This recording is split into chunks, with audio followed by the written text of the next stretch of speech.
Hi everybody, I'm Jack Edson, and I'd like to talk about my watercolor painting of the great American artist Henry Ossawa Tanner.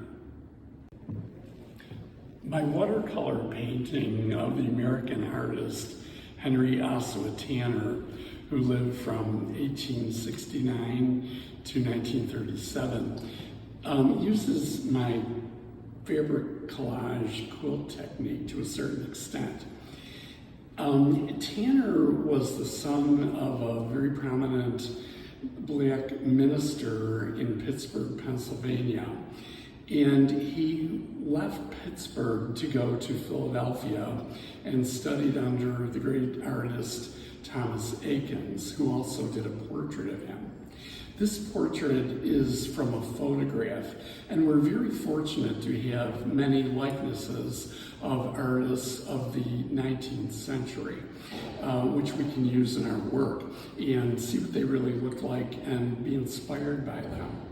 This piece began with a drawing on a full-size sheet of watercolor paper, 30 by 22 inches. And I started off with the drawing and then handled it sort of like a printing process.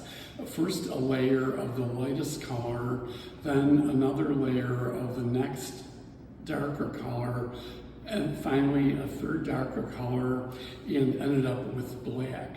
One idea is that Chuck Close has used this different times in some of his prints. He was a fabulous intellectual artist who could visualize the printing process, breaking a piece down to its individual print colors, yellow, red, blue, and black.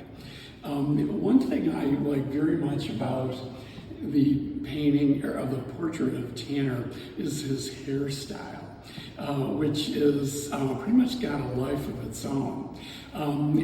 Some of us don't have hair anymore on the top of our heads, and it's a fascination and an envy that we have. And whenever we see somebody with a fabulous head of hair, we just want to turn it into a work of art.